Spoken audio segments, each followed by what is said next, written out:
Here's a puzzle I keep chewing on. Two teams, same company, same week, same AI coding tools, same underlying model, and one of them ships roughly 3 times what the other does. The number's directional, not a lab result, but the gap is real and it's big. So what's everyone's first instinct? Blame the model or blame the developers? Here's the thing though. Both of those answers are wrong. The gap isn't in the tool and it isn't in the talent. It's hiding in a layer almost nobody's treating as the actual problem. Stick with me, because once you see it, you can't unsee it. And it's the one thing on this whole list you actually control. So, if it's not the model, where does the gap actually live? Here's how I think about it. When AI coding tools first showed up, everybody raced to the model which one's smartest, which one writes the cleanest function. But the models have basically converged. Raw capability is close to a commodity now. So, the real difference quietly moves somewhere else.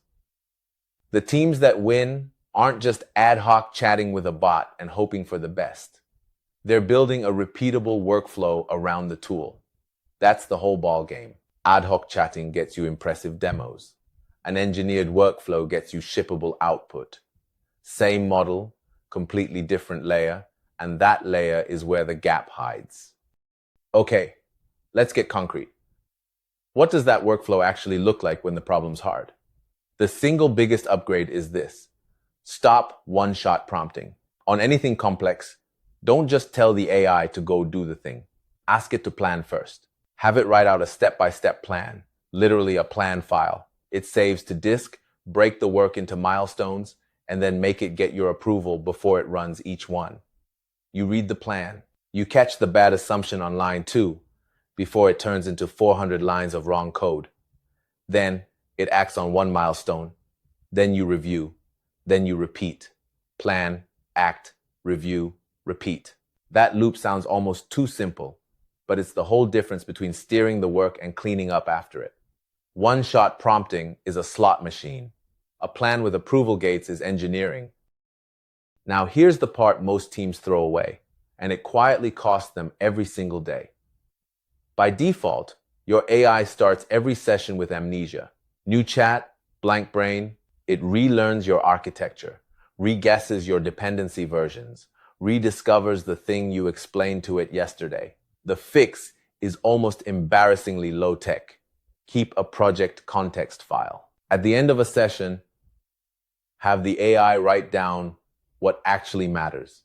The architecture, the versions you're pinned to, the key learnings, the traps it fell into. Some teams keep it in a file like claude.md or gemini.md. Next session, that file loads first. Now the AI plans and executes against your real project instead of a generic one. It's the closest thing you've got to giving the model a memory, and it compounds. There's another quieter factor at play. Your existing codebase is silently grading the AI's homework. Here's the pattern I keep running into. AI writes noticeably better code when the code around it is consistent and idiomatic.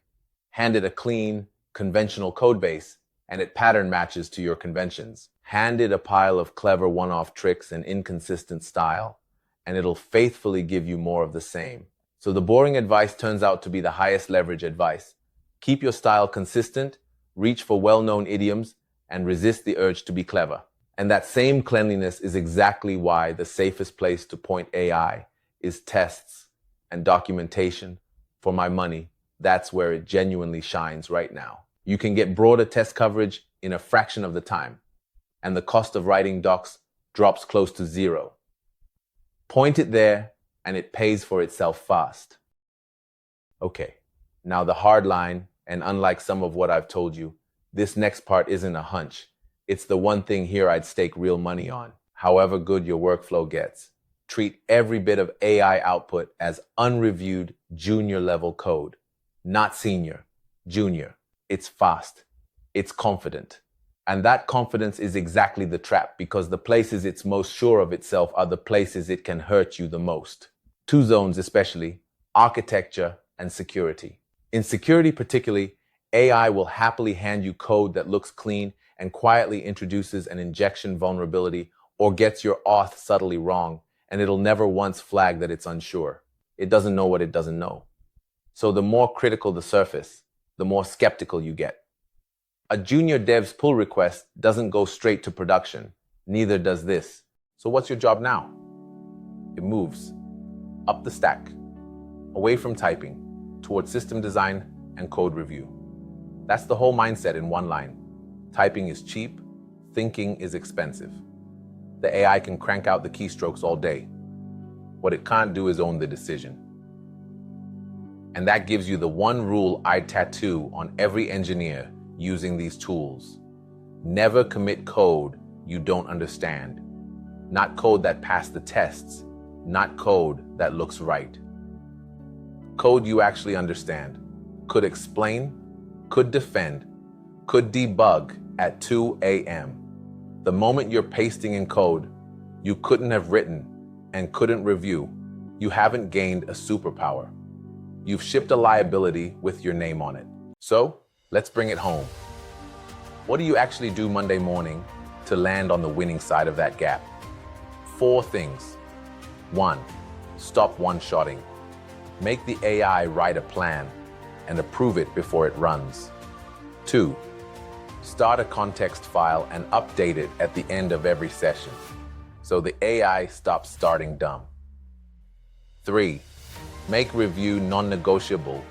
Treat the output like a junior devs and be sharpest in architecture and security. 4. Move your own energy up the stack to design and review and never commit what you don't understand. Notice what's not on that list. Pick a better model. The gap between the team that ships and the team that's stuck was never the model. It's the onboarding, the process you wrap around the tool.